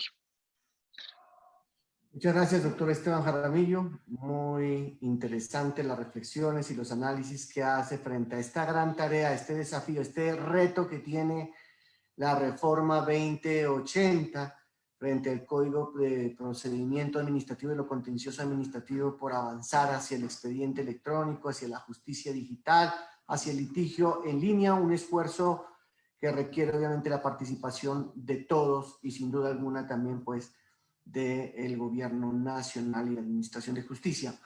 Bueno, para culminar este panel me voy a permitir presentar a la doctora María Andrea Calero Tafur. Ella abordará el tema de los recursos judiciales, las novedades que se han venido presentando en estos recursos judiciales, tanto ordinarios como extraordinarios, y es uno de los aspectos en donde quizá la reforma tocó de mayor manera. Así que hemos invitado a la doctora Andrea Calero, quien nos expondrá sobre esas novedades que trajo la reforma en cuanto a los recursos judiciales, tanto ordinarios como extraordinarios. Bienvenida, doctora María Andrea, a la Universidad de Nariño, al Centro de Investigaciones y Estudios Sociojurídicos, a su Facultad de Derecho. Muy buenos días. Muy buenos días, doctor Cristian. Muchísimas gracias por la invitación. Gracias a quienes en este momento se conectan con nosotros y, por supuesto, a mis copanelistas, al doctor Esteban, al doctor Ernei y al doctor Juan Pablo. Les comparto en este momento una presentación que hice para ustedes en materia de los recursos y cómo fue modificado este régimen de recursos por la nueva Ley 2080 de 2021. En la parte derecha van a encontrar un código QR que los invito a escanear con las cámaras de sus teléfonos celulares. Cuando acerquen y enfoquen la cámara de su teléfono celular a ese código QR, van a poder tener acceso directo hacia un link donde van a encontrar esta presentación, van a encontrar el texto definitivo sancionado de la Ley 2080 y también van a encontrar la exposición de motivos de la misma, que creo que les será útil a todos aquellos que tengan interés por el tema. Se los voy a dejar ahí un segundito antes de pasar a la siguiente diapositiva para que los que no tengan el celular a la mano puedan ir por él. Les voy contando que efectivamente, como lo decía el doctor Cristian, uno de los temas que más modificaciones sufrió fue el relativo al régimen de recursos tanto ordinarios como extraordinarios en el CEPACA. Ahora sí voy a cambiar la diapositiva. En materia de recursos ordinarios, en la jurisdicción de lo contencioso administrativo tenemos los siguientes: la reposición, la apelación, la queja y la súplica frente a autos. Y también tenemos recursos ordinarios frente a las sentencias, pero el único recurso ordinario que está dispuesto contra ellas es el recurso ordinario de apelación. Todos, tanto los recursos ordinarios contra autos como el recurso de apelación ordinario contra sentencias sufrieron modificaciones importantísimas con la expedición de la Ley 2080 del 2021. En materia de reposición, que es el primero de los recursos al que me voy a referir, voy primero a abordar lo relativo a los recursos ordinarios contra autos para después dar paso al recurso ordinario contra sentencias, que es el de apelación. En materia de reposición contra autos, una de las principales modificaciones recae en que el recurso dejó de ser supletivo. Cuando ustedes iban a la versión original del artículo 242 del CEPACA, encontraban que en ella se indicaba lo siguiente: el recurso de reposición procede por regla general, salvo que el recurso esté prohibido o, segundo, el auto que se quiere recurrir sea pasible de apelación o de súplica. Es decir, en el régimen original del CEPACA, cuando un auto era pasible de apelación o pasible de súplica, según el caso, era imposible recurrirlo en reposición, porque si procedían estos dos, pues no procedía la reposición. Por el contrario, esa lógica cambia con la expedición de la Ley 2080 y ahora va a poder ser posible que se interponga el recurso de reposición y conjuntamente la apelación y la súplica pueden serle subsidiarias según el caso, de forma tal que puedo recurrir un auto en reposición y en subsidio súplica cuando proceda la súplica, o en reposición y en subsidio apelación cuando proceda la apelación y la súplica sí nunca van a caber en el mismo escenario. Así que deja de ser supletivo y puede intentarse ahora en cierto combo con la apelación o con la súplica según el caso. Se mantiene la regla de su procedencia general, salvo prohibición expresa. Obviamente hay muchos autos que por virtud de la ley no son recurribles ni siquiera en reposición, como el auto que resuelve un impedimento, como el auto que resuelve una apelación, una recusación, como el auto que resuelve un conflicto de competencia. Esos autos no son pasibles de recurso alguno y por lo tanto tampoco de reposición. En cuanto a la oportunidad y trámite, lo que hizo la ley 2080 fue simplemente actualizar la remisión, que en el texto original de la 1437 recaía en el CPC y hoy en día pues el CPC, sabemos, fue sustituido, reemplazado por el Código General del Proceso, entonces la remisión a ese efecto se actualiza. La apelación de los autos. La apelación de los autos también cambió muchísimo. Para empezar, porque la apelación de los autos ya no es diferencial entre juzgados y tribunales. Cuando íbamos al artículo 243 original del CEPACA, encontrábamos que había un régimen de apelación de autos cuando aquellos eran proferidos por los jueces administrativos y un régimen de apelación de autos cuando aquellos eran proferidos por los tribunales administrativos. En la versión original del CEPACA había 9 autos apelables cuando los dictaban los juzgados y 4 autos, los primeros 4 de ese listado de 9, eran apelables cuando los proferían los tribunales administrativos bajo una lógica distinta. Ahora el régimen del recurso de apelación se unifica. Ya hay unos autos apelables, que es un listado de 7 providencias en específico, que son apelables, los dicte el tribunal o los dicte el juzgado administrativo, obviamente en el marco de la primera instancia, pues requisito indispensable para hablar de una apelación. En ese sentido, pasamos de 9 autos apelables a 7, lo que quiere decir que se prescinde de 2. Deja de ser apelable el auto que decreta la nulidad procesal, otrora el numeral sexto, y deja de ser apelable el auto que prescinde de la audiencia de pruebas, otrora el numeral octavo del artículo 243 original del CEPACA. Concomitantemente, se adiciona en la versión actual modificada por la 2080 del 2021 la apelación del auto que rechaza la reforma de la demanda y del auto que imprueba la conciliación. Antes solamente era apelable el que lo aprobaba, pero no así el que improbaba la conciliación. Ahora ambos quedaron en el mismo renglón, así como también tiene apelación expresa por virtud de este nuevo listado que encontramos en el 243, el auto no solo que decreta la medida cautelar, sino también aquel que la niega o que la modifica. En el numeral octavo, porque si ustedes van a la 2080, pues se van a dar cuenta que el 243 actual tiene un listado de 8, pero el último realmente dice, y los demás autos que por virtud de la ley tengan el carácter de apelables, pero no los identifica, simplemente los incorpora como por si alguno quedó regado en el texto del CEPACA actualizado, pero los 7 que se identifican plenamente, pues son los que aparecen en la primera parte de ese listado. También cambia en materia de apelación de autos que se fortalece el efecto devolutivo de la apelación. En la versión original del CEPACA, los autos eran apelables por regla general en el efecto suspensivo. En cambio, con la ley 2080, el chip cambia a lo contrario. Y ahora la regla general será la del efecto devolutivo en apelación y solo se apelarán en el suspensivo aquellos autos que expresamente se indique que se apelan en ese efecto. También, esto es maravilloso, la ley 2080 del 2021 derogó el artículo 226 del CEPACA y con ello se eliminó una antinomia que existía entre 2 normas distintas de la versión original del CEPACA. Por un lado el 226 y por el otro lado el artículo 243.7. Hoy en día 243.6 en la versión actual del CEPACA. ¿En qué consistía la antinomia? El artículo 226 estaba incluido en un capítulo del CEPACA relativo a la intervención de terceros en los procesos que se adelantan ante la jurisdicción de lo contencioso administrativo. Y en ese capítulo, que iba más o menos desde el artículo 223 hasta el artículo 228, el 226 regulaba lo relativo a los recursos en cuanto a las decisiones sobre la intervención de terceros. Cuando un tercero acude a la jurisdicción de lo contencioso administrativo, pues una de dos: o se admite su intervención o no se admite su intervención. Según el artículo 226, ambos autos, el que la admitía y el que no, eran apelables. La única diferencia en cuanto al recurso realmente no era su procedencia, sino el efecto en el que se concedía la apelación, porque lo primero ocurría en el suspensivo y lo segundo ocurría en el devolutivo.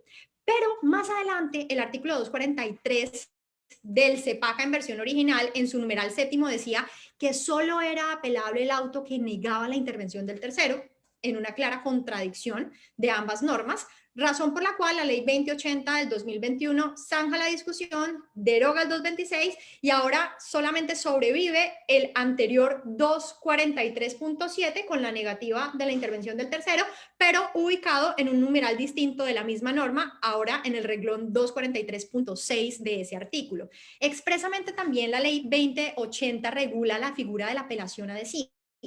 La figura de la apelación adhesiva, por supuesto que aplicaba a la jurisdicción de lo contencioso administrativo.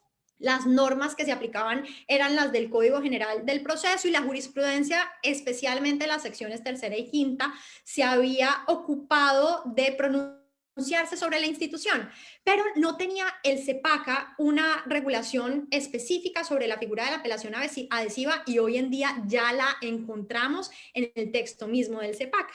Adicionalmente, como decía al comienzo cuando veíamos el recurso de reposición, pues ocurre que la apelación puede interponerse como recurso principal, pero también como recurso subsidiario de la reposición. El trámite de la apelación de los autos realmente se modifica, pero de forma ligera, porque el trámite se mantiene en la versión original del CEPACA, cómo se tramita una apelación de un auto escrito, cómo se tramita una apelación de un auto proferido en audiencia y por tanto notificado en estrados, pero hay una modificación muy importante en lo que tiene que ver al recurso de apelación que se interpone en el marco del medio de control de la nulidad electoral, porque estamos acostumbrados a que tenemos 3 días después de la notificación, que es el término de ejecutoria, para interponer una apelación, agotado lo cual correrán otros 3 días para trasladar ese recurso a los demás sujetos procesales con el fin de que descorran ese traslado en ese término. Sin embargo, la ley 2080 establece que en tratándose del medio de control de la nulidad electoral y la apelación de los autos que en el marco de ese medio de control se profieren, el término para recurrirlos pasa de 3 a 2 días y el término del traslado, a su vez, pasa de 3 a 2 días. En relación con la queja, el recurso ordinario de queja, que es el tercero de los recursos ordinarios contra autos, también tuvo modificaciones. Se establece expresamente que el recurso de queja procede cuando no se conceda, se rechace o se declare desierta la apelación para que ésta se conceda de ser procedente. Asimismo, aplica la queja cuando no se concedan los recursos extraordinarios de revisión y de unificación de jurisprudencia. Para efectos del trámite de la queja, de manera similar a lo que ocurría con la versión original del CEPACA, la actualmente modificada por la ley 2080 remite en lo que respecta a la interposición y su trámite al Código General del Proceso, lo que recordemos presupone agotar un recurso de reposición ante la autoridad que no concedió, rechazó o declaró desierta una apelación. En materia de súplica, la súplica también se modifica. La súplica es un recurso que solamente hace sentido cuando nos encontramos frente a jueces de naturaleza colegiada, porque implica de suyo que hay un magistrado ponente que toma una decisión que va a ser suplicada o controlada ante el resto de la sala, con los demás magistrados que forman parte de esa misma sala a la que este magistrado pertenece, pero con su exclusión. En ese sentido, la regulación actual de la súplica procede para autos dictados por el magistrado ponente. Esto es un presupuesto, lo que quiere decir que no aplica en sede de juzgados administrativos, sino es exclusiva de tribunales administrativos y Consejo de Estado bajo las siguientes reglas. Procede en cualquier instancia para los autos que declaren la falta de competencia o de jurisdicción. Aplica en la única o la segunda instancia para los autos enlistados en los numerales 1 al 8 del 243 del CEPACA. Aplica en el trámite de una apelación o en el trámite de un recurso extraordinario cuando se rechacen o se declaren desiertos, y finalmente aplica cuando el Consejo de Estado rechace de plano la figura de la extensión de jurisprudencia. Como ustedes pueden observar, hay cierta similitud en la redacción de la procedencia de la queja, cuando se refiere al rechazo de la apelación, con la procedencia de la súplica, cuando también se refiere al rechazo de la misma. Sin embargo, lo importante es que entendamos que si por algún motivo la apelación se frustra en el trámite de la primera instancia, ahí la situación o el recurso aplicable es el de queja, pero si lo mismo ocurre en el marco de la segunda instancia, lo que debemos concluir es que el recurso adecuado será el de súplica ante el resto de la sala. El trámite de la súplica, palabras más, palabras menos, se mantiene, pero sí hay un aporte importantísimo de la ley 2080 y es que regula el trámite de la súplica en relación con los autos que se notifican por estrado, porque la versión original del CEPACA únicamente regulaba la súplica presuponiendo que se trataba de autos notificados por estado, de autos escritos, aun cuando perfectamente en audiencia se puede proferir un auto que sea suplicable, pero ahí teníamos un vacío normativo que había llevado al Consejo de Estado mediante algunos autos, unos de ellos de unificación, a aplicar analógicamente el trámite de la apelación. O sea que algo que le debemos a la ley 2080 es que ya quedó expresamente regulado el trámite de la súplica cuando se trata de un auto notificado en estrados. Y ocurre lo mismo que les contaba hace un rato con la apelación en el marco de la nulidad electoral, pero ahora con la súplica en la nulidad electoral. Cuando un auto proferido en sede de nulidad electoral sea suplicable, el término para interponer el recurso es de 2 días y el término de traslado es de 2 días y ya no de 3, como ocurría en el pasado. En relación con la apelación de las sentencias, ya dejando de lado los recursos ordinarios contra autos para adentrarnos en el recurso ordinario contra sentencias, que es la apelación de las sentencias de primera instancia, estas sí que sean dictadas por juzgados administrativos o tribunales administrativos, se mantiene el término de 10 días para recurrir. Se aclara que el mismo término aplica para que las sentencias, para la apelación de las sentencias que se profieran en audiencia. En cuanto al traslado del recurso de apelación y el concepto del Ministerio Público, ese trámite, digamos, se flexibiliza porque ahora se puede descorrer el traslado del recurso de apelación desde el auto que concede la apelación y hasta antes de la ejecutoria del que en segunda instancia lo admite. Y adicionalmente vamos a tener que ya solo va a haber alegatos en segunda instancia en el trámite de apelación de sentencias, cuando a su vez en segunda instancia tengamos práctica de pruebas. Ya no vamos a tener alegatos en segunda, sino única y exclusivamente en ese evento. Adicionalmente, el Ministerio Público podrá emitir su concepto desde que se admite el recurso hasta antes de que ingrese el proceso al despacho para sentencia. Ahora, en la versión de la ley 2080, el trámite de la segunda instancia de la apelación de las sentencias va a ser netamente escritural, terminando la posibilidad poco utilizada de hacerlo de forma oral, que preveía la ley 1437 del 2011 en su versión original. Y algo también súper importante es que la famosa audiencia al 192 del CEPACA, es decir, aquella conciliación previa a la concesión del recurso de apelación que debía agotarse, ahora solo se va a realizar cuando las partes de común acuerdo lo soliciten. Como decía el doctor Serrano al inicio de su intervención, hay ciertos autos que fueron consolidados en un artículo nuevo del CEPACA, que es el artículo 243A, donde vamos a encontrar el listado de 17 providencias, todas ellas que no son pasibles de recurso ordinario alguno. Entonces, es muy importante porque es una herramienta que nos da la ley 2080, eran antes autos que nunca han tenido recurso, pero que estaban regados en distintas partes del CEPACA, y ahora la norma los consolida y es una herramienta para los litigantes, para los jueces importantísima, porque ya sabemos que ahí vamos a encontrar el listado de las providencias que no van a ser pasibles de recurso.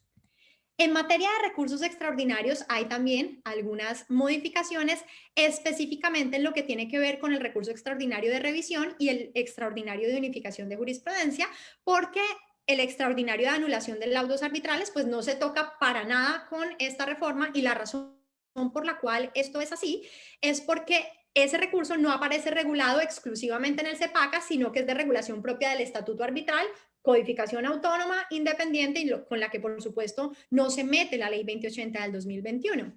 ¿Cuáles son los cambios principales en materia del recurso extraordinario de revisión? Los siguientes. Se regularon los eventos que dan lugar al rechazo del recurso extraordinario de revisión, que antes no aparecían consolidados, ya aparecen en un listado. Se aclara adicionalmente que en el marco del recurso extraordinario de revisión no hay excepciones, ni la posibilidad de reformar el recurso extraordinario de revisión como si se tratase de una demanda. O sea, eso que ocurre con la demanda, frente a la cual puedo proponer excepciones y frente a la cual puedo reformarla incluso, eso no es aplicable al recurso extraordinario de revisión. Se aclara además que no hay lugar a la suspensión de la sentencia objeto de revisión mientras se surte el trámite de revisión extraordinario. Se fijan las reglas para proferir la sentencia de reemplazo. La competencia general para estos efectos va a recaer en el juez de la revisión, salvo los casos de nulidad originada en la sentencia, donde la competencia para sustituir la sentencia va a estar en el juez del proceso origen, y se aclara que hay condena en costas y perjuicios para el recurrente vencido. Finalmente, en lo que tiene que ver con el recurso extraordinario de unificación de jurisprudencia, también tenemos importantes modificaciones. En este sentido, la Ley 2080 aclara que el recurso extraordinario de unificación de jurisprudencia aplica no solo para las sentencias CEPACA, sino también para las sentencias CCA, lo que era una gran discusión al interior de la jurisdicción de lo contencioso administrativo, discusión zanjada hoy en día con la reforma de la Ley 2080. Segundo, en materia de topes, elimina los topes relativos a los casos pensionales y laborales. Recuerden que el recurso extraordinario de unificación de jurisprudencia es un recurso que está sometido a una única causal, que es el desconocimiento de una sentencia de unificación por parte del Consejo de Estado, pero que en manera semejante a lo que ocurre con la casación civil, por ejemplo, para poder recurrir extraordinariamente para la procedencia de este recurso, hay que superar unos montos económicos de la controversia que están fijados expresamente por el código, y originalmente el CEPACA en el año 2011 estableció un monto que debía superarse para los casos pensionales y laborales, monto que fue eliminado para esos casos específicos. Para los demás, pues por supuesto que se mantienen esos topes preestablecidos, pero ese monto específico fue eliminado por la Ley 2080. Ya habíamos tenido unos autos muy interesantes de la sección segunda del Consejo de Estado, donde en algunas circunstancias incluso habían llegado a aplicarle la excepción de inconstitucionalidad en tratándose de los casos pensionales y laborales a esa regla. Adicionalmente, se unifica el término de interposición y sustentación del recurso, que antes teníamos 5 para interponer y otros 20 para sustentar. Ahora todo se hace en el único término de 10 días.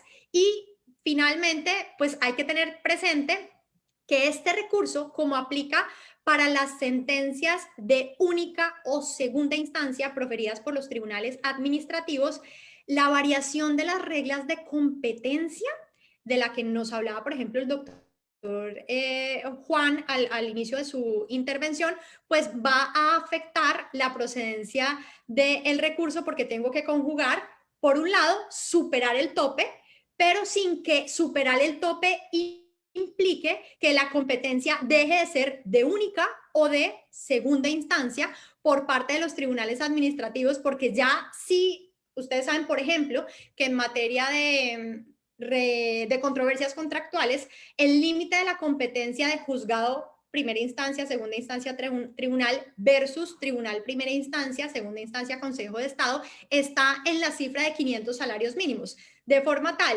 que el tope, por ejemplo, aplicable en esa materia para el recurso extraordinario de revisión es de 450 salarios. Tengo que superar ese tope.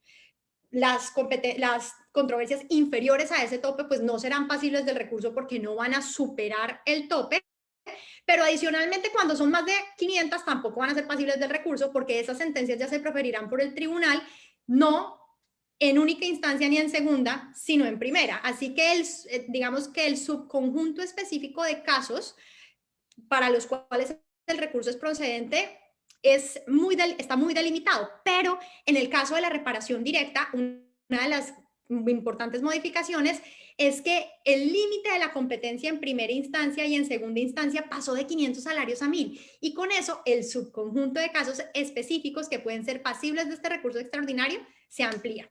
Así que hay que tener en cuenta esas reglas de competencia y cómo ese cambio en las reglas de competencia nos va a impactar la procedencia del recurso extraordinario. Doctor Cristian, ya en 15 minutos las principales modificaciones en materia de recursos ordinarios y extraordinarios. Muchas gracias, doctora María Andrea, como siempre, muy juiciosa, muy explicativa su exposición, ese ABC que ha venido reiterando usted a lo largo y ancho del país sobre la reforma al CEPACA y sobre todo en este tema de los recursos judiciales, pues nos llevan a entender que hay unos profundos cambios que debemos de comenzar a estudiar con mayor detenimiento. Bueno, se han formulado diferentes preguntas. Quiero entonces, se han presentado al chat y a la fanpage de la facultad las siguientes preguntas. Las dos primeras van a estar dirigidas al doctor Juan Paulo Serrano Roa y posteriormente al profesor Ortiz y finalmente a la doctora Andrea Calero. No obstante, podrán haber también otro tipo de preguntas en donde pueden los participantes, los panelistas también participar. Doctor Juan Paulo Serrano. Sí, doctor. Estas dos preguntas. La primera está relacionada con los cambios por competencia en razón al factor territorial. ¿Cuándo entrarían en vigencia? Y la siguiente, creo que usted ya la alcanzó a responder, pero sería bueno dar mayor claridad. Con la distribución de competencias que trae esta ley 2080, ¿qué pasa con los procesos que cursan actualmente en juzgados y tribunales? Okay. Listo. Voy a darle primero respuesta a la segunda pregunta, que ya algo había enunciado. Frente al tema de competencias, ¿sí? La ley 2080 estableció que entrarán a regir a partir del año siguiente a la expedición de la ley 2080, es decir, entraría a regir en enero de 2021. Es decir, que no en este momento o cuando llegue enero de 2022, qué pena, no quiere decir que los procesos, ojo, del Consejo de Estado que se venía conociendo en segunda instancia bajen a los tribunales, no.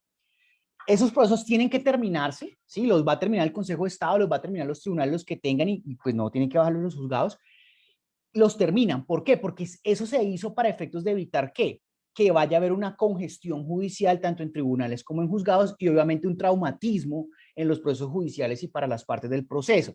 Entonces lo que hay que tener claro es que todo el tema de los procesos judiciales se quedan como están hasta hoy y en un año también no ocurre nada. Lo que va a pasar en el 2022 es que las reglas de competencia nuevas van a comenzar a regir. Ahora bien, esa pregunta de competencia territorial, porque es cierto que la ley 2080 cambió las normas de competencia territorial. Esta es una perspectiva personal. Yo creo que está vigente ya las normas de competencia territorial. Ahí me parece que la norma de la transición, de transición y vigencia respecto a las competencias en un año es exclusivamente respecto al factor funcional de competencias y así fue como se pensó en la reforma, así fue como se estableció la reforma. En la reforma se pensó que los temas de competencia en cuanto a quién conoce en primera, segunda instancia, única instancia, están en un año, no respecto a los temas de competencia territorial. Ahora bien, ahí puede surgir otra pregunta y es el tema del control inmediato de legalidad, que en control inmediato de legalidad contra actos administrativos sancionatorios, actos administrativos fiscales. Yo creo que esta norma también tiene aplicación inmediata, ¿sí? Porque esto también lo hemos hablado con el doctor Erney. ¿Por qué? Porque esta norma no es una norma de competencia, sino es una norma que está creando un nuevo procedimiento. Entonces yo creería que esta sí tiene aplicación ya inmediata e inclusive lo que he tenido conocimiento es que ya las Contralorías están enviando los actos administrativos fiscales. Muchas gracias, doctor. Bueno, voy a darle paso a la pregunta relacionada también con los temas de recursos judiciales que se han formulado y luego terminaríamos con el doctor Ortiz. doctora María Andrea Calero, esta pregunta. ¿La supresión de los alegatos de conclusión en segunda instancia se aplican desde ya para los actuales trámites de apelación de sentencias que se están surtiendo ya en esta instancia? Esa sería la primera. Y la segunda pregunta también allí relacionada es, ¿cómo la ley 2080 fortalece el recurso de unificación? Muchas gracias. Bueno, frente a la primera pregunta, el último o uno de los últimos artículos de la ley 2080 nos aclara lo relativo a su régimen de transición. Era la misma norma o es la misma norma a la que el doctor Juan Pablo hacía referencia hace un rato, que nos dice que las normas relativas a la competencia pues empezarán a aplicarse dentro de un año. Pero en lo que no tiene que ver con el cambio de las reglas de competencia, el efecto procesal de la reforma es inmediato, salvo, como lo indica el artículo 40 de la ley 153 de 1887, entre ellas las audiencias ya convocadas, los recursos ya interpuestos, etcétera, que se gobiernan por las normas procesales vigentes al momento de su interposición. De forma tal que pues lo que nos tendríamos que preguntar para la aplicación de estas nuevas reglas es si el recurso ya había sido interpuesto bajo el esquema anterior, en cuyo caso pues no lo podemos cambiar sobre la marcha, o si se trata de un recurso interpuesto en los términos del régimen de transición de que habla la norma. Frente a la pregunta de cómo se fortalece el régimen de las sentencias de unificación en manos del Consejo de Estado, pues fue uno de los principales ejes de la reforma. De hecho, muchos de los artículos que fueron incorporados con la ley 2080 tienen ese propósito. El doctor Juan Pablo, el doctor Erney nos habían contado la importancia para los demás jueces que integran la jurisdicción de lo contencioso administrativo de que el Consejo de Estado pueda proferir sentencias de unificación, porque cuando el Consejo de Estado unifica la labor de administrar justicia para los tribunales administrativos y para los jueces administrativos, pues se hace más sencilla porque van a contar con esos insumos para poder aplicar en la resolución de sus casos. Así que la respuesta es, se fortalece completamente, no solo a nivel del recurso extraordinario de unificación de jurisprudencia, sino desde el concepto mismo de sentencia de unificación, desde el fortalecimiento de la función unificadora del Consejo de Estado y desde los cambios a la figura de la extensión de jurisprudencia también aplicable. Mil gracias, doctora. Muy completa la respuesta. Doctor Ortiz, tengo estas preguntas para usted, doctor Ortiz.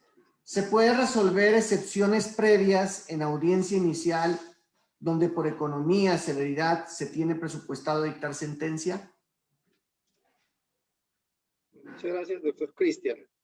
Pues frente a la pregunta, lo que hay que señalar es que el régimen de excepciones previas cambia y cambió desde 1806. Se reafirma con la adopción de la legislación permanente a través de la ley 2080, en el sentido de que las excepciones previas se resuelven antes de la audiencia inicial en la forma establecida en el Código General del Proceso, es decir, por escrito.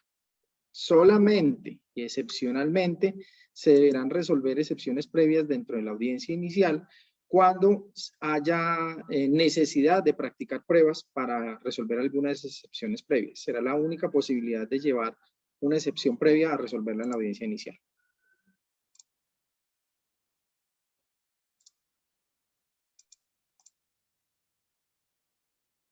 Estas dos están relacionadas también con la anterior, doctor. De las excepciones que no le ponen fin al proceso y se encuentran probadas, ¿qué recurso procede y bajo qué efecto? Y la siguiente, ¿el auto que fija fecha para audiencia inicial es susceptible de recursos cuando resuelva las excepciones previas, pese a que el artículo 243 señala que contra el mismo no procede recursos ordinarios?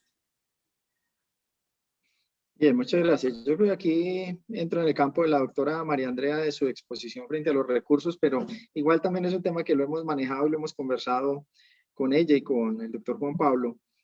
Bueno, frente a las excepciones que no le ponen fin al proceso, evidentemente lo que quiso el código es que aquellas decisiones que no le pongan fin al proceso y que no estén enlistadas en el artículo 243, solo serán pasibles del recurso de reposición, salvo que una norma en contrario diga que no procede ningún recurso, o que alguna norma expresa señale que procede algún recurso específico. Entonces, si hay una excepción que yo la decido y la niego, es decir, no le va a poner fin al proceso ni va a ordenar ninguna adecuación, pues simplemente reposición frente a esa decisión negativa. Ahora, si hay una excepción y yo la declaro probada, pero es una decisión que no le pone fin al proceso, por ejemplo, ordena notificar a quien no se notificó, ordena adecuar alguna parte de la demanda, ordena remitir por competencia o por falta de jurisdicción, pues frente a esas decisiones procederá recurso simplemente de reposición, porque técnicamente no le está poniendo fin al proceso.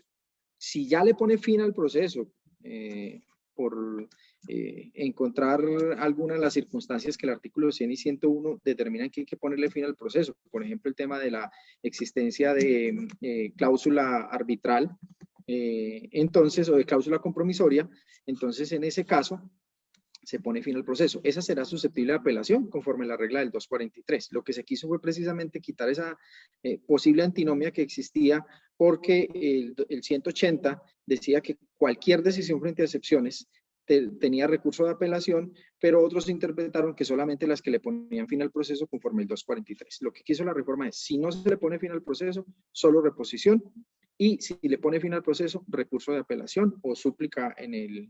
Si procede de acuerdo con el artículo 246. Ahora, hay que tener en cuenta, si se trata de una decisión que resuelve, por ejemplo, la excepción previa de falta de jurisdicción o competencia, según las normas del Código General del Proceso, lo que debe hacer el juez es declararla aprobada y ordenar remitir el proceso. Si la decisión la adopta un juez, solamente es pasible de reposición. Si la decisión la adopta un magistrado de un tribunal, o del Consejo de Estado, pues esas decisiones por norma expresa del artículo 246 son pasibles del recurso de súplica. ¿Cuál es el objetivo?